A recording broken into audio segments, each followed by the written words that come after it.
थी खून में लथपथ काया, फिर भी बंदूक उठा के 10-10 को एक ने मारा और गिर गए होश गंवा के। अब अंत समय आया तो कह गए कि हम मरते हैं, खुश रहना देश के प्यारो, अब हम तो सफर करते हैं। लता दीदी के गले से निकले हुए इस सुरीले गाने को सुनकर आज भी आंखें नम हो जाती है। लेकिन कुछ ऐसे ही हालात थे कारगिल युद्ध के, जब हमारे देश के एक एक जवान 100-100 दुश्मनों को मारकर अंत में खुद ही शहीद हो गए और बदले में हमें दे गए कारगिल युद्ध की जीत। एक ऐसी जीत जिसके बाद पाकिस्तान ने दोबारा कभी भारत पर अटैक करने की जुर्रत नहीं की। लेकिन सोचने की बात यह है कि भारत पाक के बीच कारगिल वॉर हुआ ही क्यों हमारे देश के जवानों को अपने ही देश के कारगिल पहाड़ियों को बचाने के लिए अपने प्राण की आहुति देनी पड़ी। आखिर में ये कारगिल का वॉर जीतना हमारे देश के सैनिकों के लिए इतना मुश्किल क्यों था और कैसे इस 3 महीने तक चले युद्ध में भारत ने विजय हासिल की।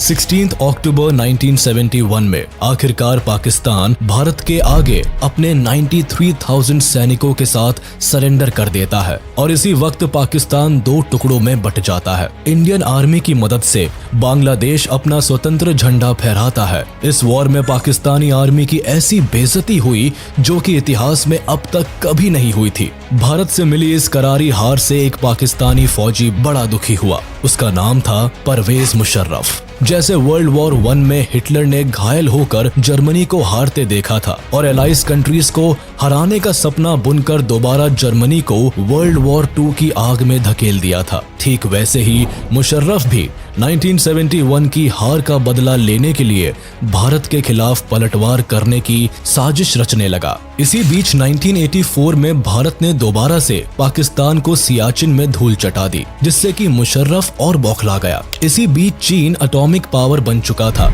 और पाकिस्तान भी चीन की मदद से एटम बम बनाने की कोशिश में लगा हुआ था। पड़ोस में बढ़ते खतरे को देख भारत 1998 में दूसरी बार 11 और 13 मई को एटॉमिक बॉम्ब की सक्सेसफुल टेस्टिंग करता है और इसके कुछ ही दिन बाद पाकिस्तान भी परमाणु परीक्षण कर लेता है। अब दोनों ही देश एटॉमिक पावर की लिस्ट में शामिल थे और अगर 2 परमाणु संपन्न देश के बीच वॉर होता तो ये वॉर बहुत ही घातक हो सकता था। इसीलिए इस सिचुएशन को समझते हुए प्रधानमंत्री अटल बिहारी वाजपेयी 19 फरवरी 1999 को दिल्ली से लाहौर की बस यात्रा करते हैं और पाकिस्तानी प्राइम मिनिस्टर नवाज शरीफ के साथ 21 फरवरी 1999 को हिस्टोरिकल लाहौर डिक्लेरेशन को साइन करते हैं।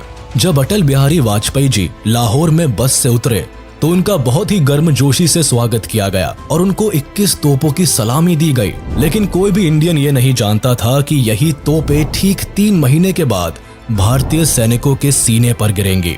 1998 के दौरान जब मुशर्रफ पाकिस्तान आर्मी चीफ बना तो उसने भारत के खिलाफ ऑपरेशन बद्र को लॉन्च करने का प्लान बनाया। इस ऑपरेशन के तहत पाकिस्तानी आर्मी का मकसद नेशनल हाईवे 1A पर कब्जा करके सियाचिन ग्लेशियर में इंडियन मिलिट्री पोजीशंस को वीक करना था और साथ ही सियाचिन से इंडियन आर्मी की सप्लाई चेन को कट ऑफ करना था। पाकिस्तानी मिलिट्री चाहती थी कि जिस तरह पाकिस्तान ने बांग्लादेश को खोया था उसी तरह भारत भी लद्दाख से हाथ धो बैठे और कश्मीर विवाद में भारत का पलड़ा कमजोर पड़ जाए। ऐसे में नेगोशिएट करते हुए लद्दाख के बदले भारत पाकिस्तान को कश्मीर देने के लिए राजी हो जाए। अपने इन्हीं मंसूबों को हकीकत में बदलने के लिए परवेज मुशर्रफ पाकिस्तानी प्रधानमंत्री नवाज शरीफ को बिना बताए कारगिल क्षेत्र में इन्फिल्ट्रेट करवा देता है। कारगिल के बटालिक टाउन के एक लोकल शेपर्ड ताशी नामग्याल अपनी खोई हुई याक खोजने के लिए निकले थे। दूरबीन से देखने पर उन्हें पठानी ड्रेस पहने कुछ लोग पहाड़ी रीजन में पत्थर तोड़कर बंकर बनाते हुए दिखे, जिनके पास हथियार भी थे। ताशी को डाउट हुआ कि ये लोग LOC के उस पार से आए हैं, इसीलिए ये खबर उन्होंने जल्द ही इंडियन आर्मी के नियरेस्ट पोस्ट को दी। इस इन्फिल्ट्रेशन को चेक करने के लिए जब इंडियन आर्मी ने अपने जवानों को भेजा तो इंडियन ट्रूप्स को लगा कि ये इन्फिल्ट्रेटर्स मुजाहिदीन है। लेकिन 5 मई को पाकिस्तानी आर्मी ने कारगिल में भारत के एम्यूनेशन डंप को निशाना बनाया और उसे डिस्ट्रॉय कर दिया। 10 मई तक इंडियन आर्मी जान गई थी कि पाकिस्तान की तरफ से द्रास, कक्सर और मुश्को सेक्टर्स में भारी इन्फिल्ट्रेशंस हुई है और हर इलाके में इनकी टैक्टिक्स में बदलाव से इंडियन आर्मी ये भी समझ गई थी कि ये काम मुजाहिदीन का नहीं बल्कि पाकिस्तानी आर्मी का है। ये खबर साफ थी कि पाकिस्तानी सैनिक भारत के एलओसी वाले हिस्से में 150 किलोमीटर तक फैल चुके हैं। कारगिल का पूरा हिस्सा ऊंची पहाड़ियों और दर्रा और वैलीज में बटा हुआ है। ऐसे में पाकिस्तानियों ने भारत के कई पीक्स और वैलीज को ऑक्यूपाई कर लिया था। मशको वैली के कई निचले हिस्से .5353 माउंटेन पीक, जो कि एलओसी पर बना हुआ है और इंडियन पाकिस्तान के बॉर्डर की तरह काम करता है, उसे पूरी तरह कैप्चर कर लिया था। काकसार गांव, बटालिक रेंज और चोरबत वैली के माउंटेन पीक्स और तुर्तुक विलेज के सदर्न एरियाज में भी पाकिस्तानी सैनिकों ने घुसपैठ कर दी थी और ऑक्यूपाई कर लिया था। इस तरह से कई सारे स्ट्रेटेजिक माउंटेन पीक्स को पाकिस्तानियों ने कब्जा करके रखा था। ये पाकिस्तानी घुसपैठ 1971 में किए गए शिमला एग्रीमेंट का डायरेक्ट ब्रीच था, जिसे प्रेसिडेंट जुल्फिकार अली भुट्टो और इंदिरा गांधी के बीच साइन किया गया था। इस इन्फिल्ट्रेशन की खबर जब प्रधानमंत्री अटल बिहारी वाजपेयी तक पहुंची तो उन्होंने कैबिनेट मीटिंग को बुलाया और इस मैटर को डिस्कस किया।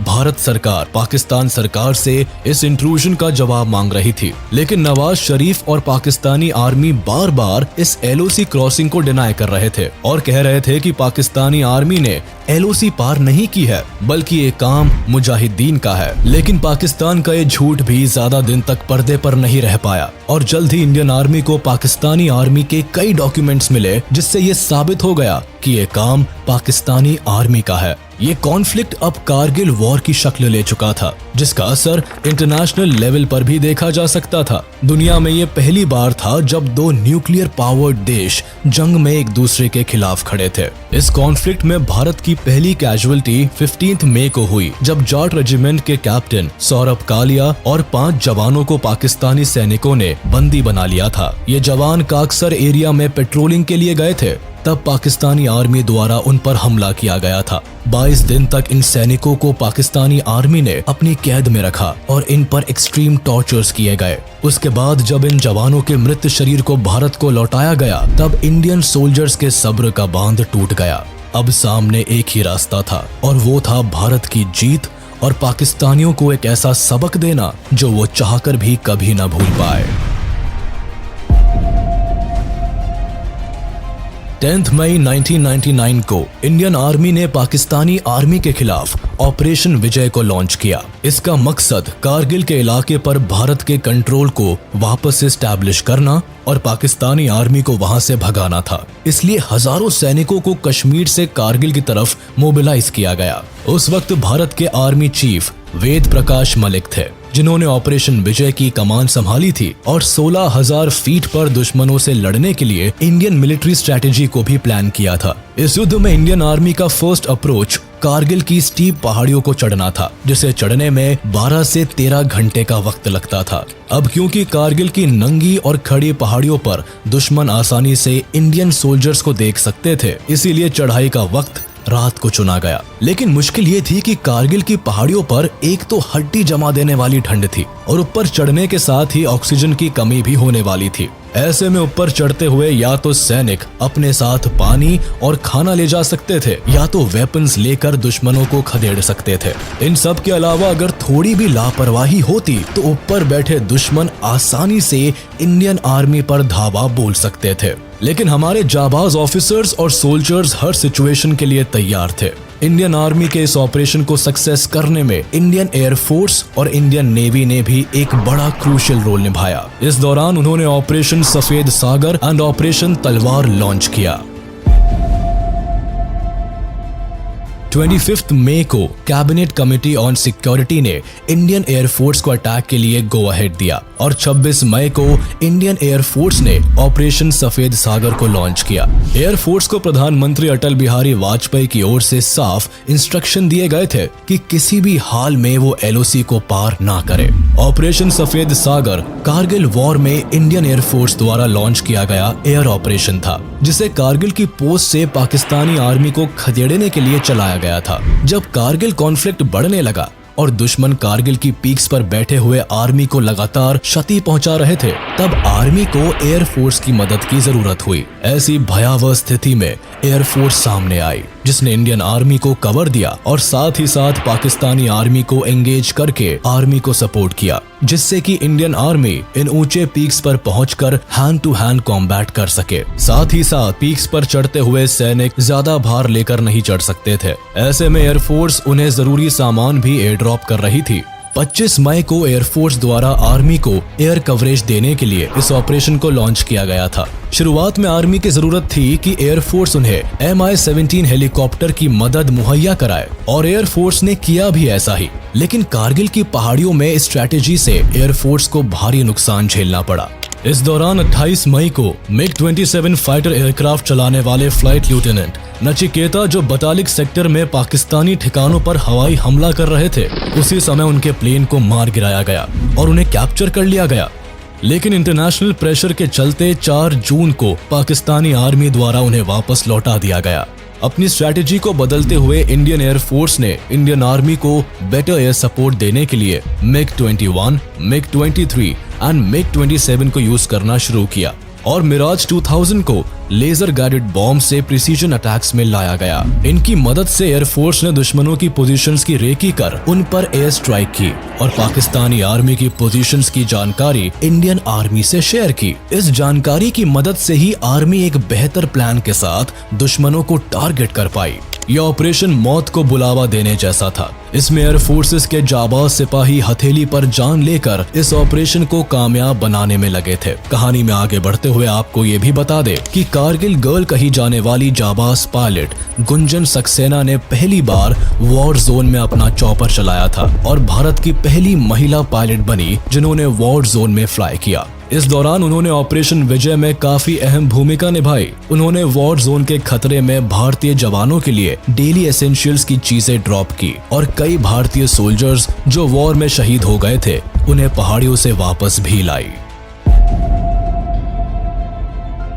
3 महीने तक चले इस कॉन्फ्लिक्ट में इंडियन नेवी भी पाकिस्तान को घेरने में पीछे नहीं रही। इंडियन आर्मी को सपोर्ट करने और पाकिस्तान को चारों तरफ से घेरने के लिए नेवी ने इसी दौरान ऑपरेशन तलवार को लॉन्च कर दिया, जिससे कि अगर किसी भी सूरत में पाकिस्तानी फौजी कारगिल को ऑक्यूपाई करने की कोशिश करे तो इंडियन नेवी अपने मिसाइल्स के साथ पाकिस्तान को घुटने के बल झुकने पर मजबूर कर दे। नेवी इस वॉर में पाकिस्तान की पोजीशन को कमजोर करना चाहती थी। इस ऑपरेशन का मकसद पाकिस्तान पर प्रेशर बिल्डअप करके उसे युद्ध से पीछे हटाना था। इसीलिए मिड जून 1999 में इंडियन नेवी ने अपने ईस्टर्न और वेस्टर्न फ्लीट्स को अरेबियन सी में शिफ्ट कर दिया। भारत की नेवल पावर पाकिस्तान की नेवल पावर से 7 गुना ज्यादा हुआ करती थी। इसीलिए जब भारतीय नौसेना ने खुलेआम अपनी बैटलशिप से कराची के आसपास नेवल ब्लॉकेड लगाई, तब पाकिस्तानी नेवी ने चुप्पी साधे रखी। इंडियन नेवी की स्ट्रैटेजी से पाकिस्तान इस कदर प्रेशर में आ गया था कि उन्होंने अपने ऑयल टैंकर्स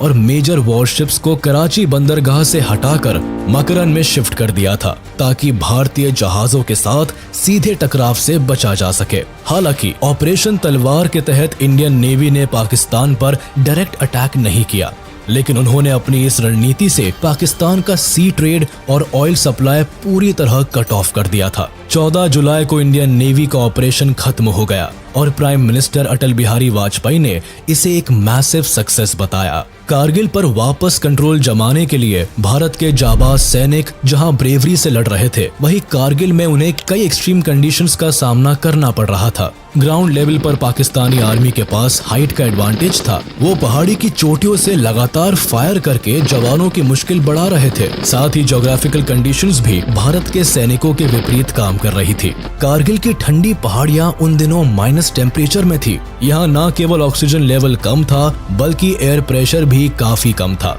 इतनी लंबी चोटियों को पार करते हुए जो सैनिक आगे बढ़ रहे थे, उनमें से कई ऑल्टीट्यूड सिकनेस का शिकार भी हो रहे थे। इंडियन आर्मी इस फुल फ्लेजेड वॉर के लिए पूरी तरह तैयार नहीं थी, इसीलिए शुरुआती स्टेज में भारत को खास सफलता नहीं मिली। लेकिन जल्द ही भारतीय आर्मी ने अपनी स्ट्रैटेजी बदली। NH-1A पर पाकिस्तानी आर्मी की कांस्टेंट शेलिंग के बीच इंडियन आर्मी ने कारगिल के चैलेंजेस को ओवरकम किया और दिन के समय होने वाले फ्रंटल अटैक्स के बजाय आर्मी ने अपने अटैक्स की टेक्निक्स को बदला और चढ़ाई का वक्त रात को चुना गया। तोलोलिंग की लड़ाई ऊंची पहाड़ियों की पीक पर लड़ी गई, जो कि एक डिसाइसिव और ऐतिहासिक लड़ाई थी जिसने युद्ध में भारत की जीत को लगभग पक्का कर दिया था। इस पहाड़ी पर पाकिस्तानी आर्मी कब्जा करके बैठी हुई थी और यहाँ की पहाड़ियों को रिकैप्चर करना इंडियन फोर्सेस के लिए सबसे मुश्किल हो रहा था। 16,000 की हाइट पर यहाँ टेम्परेचर माइनस में था और पाकिस्तानी आर्मी कंटिन्यूस शेलिंग करके इंडियन आर्मी के लिए यहाँ पहुँचना और भी मुश्किल बना रही थी। खुफिया जानकारी के हिसाब से पाकिस्तानियों ने ये बात फैलाई कि केवल 4 से 5 घुसपैठियों ने ही तोलोलिंग पर कब्जा कर रखा है, लेकिन ये बात गलत साबित हुई। पाकिस्तानी आर्मी की एक पूरी कंपनी तोलोलिंग की पहाड़ी पर तैनात थी। ऐसे में भारतीय सैनिक केवल अंधेरी रातों में अपने मिशन को अंजाम देते थे जब रोशनी कम होती थी, ताकि उनकी मूवमेंट की नजर पाकिस्तानी आर्मी पर ना पड़े। अक्सर उन्हें गोला बारूद और 2 किलो राशन में से किसी एक आइटम को चुनना होता था और हमारे सिपाही वॉर इक्विपमेंट का चुनाव करते थे। इस पहाड़ी पर चढ़ने वाली आर्मी यूनिट में 18 ग्रेनेडियर्स बटालियन और कई ऑफिसर शामिल थे, जिसमें से एक कैप्टन अजीत सिंह भी थे। आगे मेजर राजेश अधिकारी ने भी अपनी कंपनी लीड करते हुए पहाड़ी पर चढ़ने की कोशिश की। वह अपनी कोशिश में सफल हो ही जाते, लेकिन जब वो ऊंचाई से कुछ मीटर ही दूर थे तब घुसपैठियों ने इन्हें देख लिया और फायरिंग शुरू कर दी। इस फायरिंग में मेजर राजेश अधिकारी शहीद हो गए और उनके 2 साथी भी हैंड टू हैंड कॉम्बैट में शहीद हो गए। आगे पाकिस्तानी आर्मी की तरफ से भारी फायरिंग हुई, जिससे बचने के लिए सैनिकों को पत्थरों के पीछे पोजीशन लेनी पड़ी। अब जब सैनिक जरा भी मूवमेंट करते, वैसे ही पाकिस्तानी आर्मी की तरफ से फायरिंग शुरू हो जाती। इससे हुआ ये कि भारतीय सैनिकों की फौज बीच में ही फंस गई। इनके पास ग्रेनेड्स भी खत्म हो रहे थे। ऐसे में स्थिति को सुधारने के लिए कर्नल रविंद्रनाथ आगे आए, जिन्होंने 90 सोल्जर्स के साथ पहाड़ की चढ़ाई शुरू की। 12 जून को उन्हें अपने मिशन में तब सफलता मिली जब वह बीच में फंसे सैनिकों तक पहुंच गए। अब कर्नल रविंद्रनाथ भी दुश्मन से 1000 फीट की दूरी पर थे। यहाँ उन्होंने अपने सोल्जर्स को आखिरी बार जीत की कसम दिलाई और आगे बढ़ गए, जिसके बाद हमारी फौज उत्साहित होकर आगे बढ़ी। 4 घंटे तक लगातार फायरिंग जारी रही। 10,000 से ज्यादा शेल्स और 120 आर्टिलरी गन्स को फायर किया गया। प्लान के मुताबिक सैनिकों को 3 टीम्स में डिवाइड किया गया और उन्हें नाम दिया गया अर्जुन, भीम और अभिमन्यु। पहली टीम को टास्क दिया गया कि वह फ्रंटल अटैक्स को संभालेंगे, जबकि दूसरी टीम लोअर रिज से जाकर पीछे से अटैक करेगी और तीसरी टीम कवर फायर देगी। इस लड़ाई में पाकिस्तानी सैनिक को पीछे की तरफ से मेजर विवेक गुप्ता के प्लाटून्स ने अटैक किया। यहाँ hand to hand combat fighting हुई और इस लड़ाई में भारत ने मेजर विवेक गुप्ता और अपने 6 सोल्जर्स को खो दिया। लेकिन इन सभी सैनिकों की कुर्बानी जाया नहीं गई और भारत ने वापस तोलोलिंग पर अपना कंट्रोल जमा लिया। इस लड़ाई में हम जीत तो गए, लेकिन भारत माता ने अपने कई लाल इस युद्ध में खो दिए। इसके बाद इंडियन फोर्सेस ने कसम खाई कि अब चाहे कोई भी महीना क्यों ना चल रहा हो, इस युद्ध का अंत होकर ही रहेगा। टाइगर हिल और तोलोलिंग पर कब्जा जमाकर सेकंड राजपुताना राइफल्स ने यह साबित कर दिया था कि युद्ध की परिस्थिति जैसी भी हो, भारतीय सिपाही अपने खून से अपनी जीत का इतिहास लिखेंगे। 13 जून को एक तरफ जहां भारत ने तोलोलिंग पर एक बड़ी विक्ट्री हासिल कर ली, वहीं 15 जून को अपनी डूबती हुई नाव को बचाने के लिए पाकिस्तानी पीएम नवाज शरीफ युद्ध में सीज फायर के लिए अमेरिका का दरवाजा खटखटा रहे थे। एक तरफ वह मानने को तैयार नहीं थे कि ये काम पाकिस्तानी सेना का था, वहीं दूसरी तरफ उनकी मांग थी कि अमेरिका युद्ध में दखलंदाजी करके पाकिस्तान का साथ दे। मगर इन हरकतों से पाकिस्तान की इंटरनेशनल इमेज अब बाकी देशों को भी साफ हो गई थी। इधर वाजपेयी जी ने अमेरिकी राष्ट्रपति बिल क्लिंटन को टेलीफोन पर हुई बातचीत में साफ कर दिया था कि पाकिस्तान या तो खुद इंडियन टेरिटरी को खाली कर दे, वरना भारत जिस तरह से बेहतर समझेगा उन्हें बाहर निकाल फेंकेगा। यूएस प्रेसिडेंट बिल क्लिंटन ने भी भारत की साइड लेते हुए युद्ध में इंटरवीन करने से मना कर दिया था, बल्कि अमेरिका ने पाकिस्तान को पब्लिकली फटकार लगाकर और उसे जल्द से जल्द अपने सैनिकों को एलओसी से बाहर बुलाने को कहा था। अमेरिका से ठुकराए जाने के साथ ही पाकिस्तान इंटरनेशनल लेवल पर खुद को कॉर्नर्ड महसूस कर रहा था। जाहिर था एक ऐसे राष्ट्र के साथ कोई नहीं खड़ा होना चाहता था जिसने बेवजह एक बड़े युद्ध को जन्म दे दिया था, और अमेरिका भी एक गलत राष्ट्र की साइड लेकर वर्ल्ड पावर के तौर पर अपनी क्रेडिबिलिटी खत्म नहीं करना चाहता था। इधर जंग के मैदान में तोलोलिंग पर मिली सफलता के बाद भारतीय सैनिक अब रुकना नहीं चाहते थे। उन्हें अपने एक एक भाई के शरीर से गिरी हुई खून की हर बूंद का हिसाब लेना था। फिर क्या था, तोलोलिंग के नॉर्थ में एक और ऊंची पहाड़ी थी जिसे नाम पॉइंट 5140 दिया गया था। इसकी ऊंचाई 17,000 फीट थी। इसके अलावा तोलोलिंग और पॉइंट 5140 के बीच 10 हाई ग्राउंड्स थे जिन्हें हम्स कहा जाता था। इंडियन आर्मी द्वारा इन हम्स को तो कैप्चर कर लिया गया था, लेकिन पॉइंट 5140 को वापस पाना अभी बाकी था और इसे वापस रिकैप्चर करने का task lieutenant colonel Yogesh Kumar Joshi को सौंपा गया था। इसके बाद सोल्जर्स के 2 ग्रुप्स को फॉर्म किया गया, जिसमें एक ग्रुप की कमान लेफ्टिनेंट संजीव सिंह जम्वाल को सौंपी गई। वहीं दूसरे ग्रुप को लीड कर रहे थे लेफ्टिनेंट विक्रम बत्रा, जिनका कोड नेम था शेरशाह। इनका प्लान था कि हिल्स को 2 डिफरेंट डायरेक्शन से क्लाइम किया जाए। 20 जून को दोनों ग्रुप्स ने चढ़ाई शुरू की और दोनों ग्रुप्स अपने इस ऑपरेशन में सक्सेसफुल रहे। लेफ्टिनेंट विक्रम बत्रा की कमांड में उनके ग्रुप ने फ्रंटल अटैक संभाले और हैंड टू हैंड कॉम्बैट में उन्होंने 4 दुश्मनों को ढेर कर दिया। कई घंटों के हैवी कॉम्बैट के बाद पॉइंट 5140 को इंडियन सोल्जर्स ने कैप्चर कर लिया और अपने विक्ट्री सिग्नल के तौर पर विक्रम बत्रा ने ये दिल मांगे मोर सिग्नल भी दिया। पॉइंट 5140 पर विक्ट्री भारत के लिए एक बहुत बड़ी डिप्लोमेटिक जीत थी। इस पॉइंट से पाकिस्तान के कई डॉक्यूमेंट्स भी रिकवर किए गए थे, जिससे ये सच भी सामने आ गया था कि इस युद्ध में पाकिस्तान अपनी इज्जत बचाने के लिए अब तक केवल झूठ बोल रहा था। भारत की ऊंची पहाड़ियों पर जैसे जैसे इंडियन आर्मी का कब्जा हुआ, वैसे वैसे पाकिस्तान न केवल युद्ध के मैदान में कमजोर पड़ रहा था, बल्कि इंटरनेशनली भी उसकी स्थिति कमजोर पड़ती जा रही थी। 2 जुलाई को पाकिस्तानी पीएम नवाज शरीफ ने अमेरिकन प्रेसिडेंट बिल क्लिंटन से कारगिल वॉर को रोकने के लिए मदद मांगी थी, जिस पर अमेरिका ने नवाज शरीफ को साफ कर दिया था कि इसके लिए पाकिस्तान को LOC से अपनी सेना को हटाना होगा और कश्मीर मामले में अमेरिका पाकिस्तान की कोई मदद नहीं करेगा। 3 जुलाई को नवाज शरीफ अमेरिका गए और 4 जुलाई को अमेरिकन प्रेसिडेंट बिल क्लिंटन के साथ मीटिंग करने के बाद वह LOC से अपनी सेना हटाने के लिए राजी हो गए। दूसरी तरफ इस युद्ध में अमेरिका का इन्वॉल्वमेंट इसीलिए भी ज्यादा था क्योंकि अमेरिका की खुफिया एजेंसी CIA ने अमेरिकी सरकार को जानकारी दी थी कि पाकिस्तान अपने न्यूक्लियर हथियारों को मूव कर रहा है। ऐसे में अमेरिका को डर था कि अगर ये युद्ध लंबा चला तो पाकिस्तान कहीं इस जंग को न्यूक्लियर वॉर में ना बदल दे। इसीलिए अमेरिका की तरफ से पाकिस्तान पर कारगिल से पीछे हटने का प्रेशर था। टेक्निकली ये युद्ध 4 जुलाई को खत्म हो चुका था, जब पाकिस्तान कारगिल से अपनी सेना हटाने के लिए तैयार हो गया था। लेकिन ग्राउंड रियलिटी काफी अलग थी। पाकिस्तान के सैनिक अब भी भारत की चोटियों को छोड़कर नहीं गए थे और उनकी तरफ से अभी भी भयंकर जवाबी हमले हो रहे थे। कई जगह पर पाकिस्तानी सैनिक कुछ चौकियों से पीछे हट जाते थे, लेकिन वो दूसरी चौकियों पर कब्जा कर लेते थे। ऐसे में उन्हें भारतीय सरजमीन से बाहर फेंकना इंडियन एयरफोर्स और इंडियन आर्मी पर निर्भर करता था। 4 जुलाई को जहां डिप्लोमेटिकली पाकिस्तान इस युद्ध से पीछे हट गया था, वहीं जंग के मैदान में भारतीय जवानों की बहादुरी से भारत टाइगर हिल को भी कैप्चर करने में सफल हो गया था।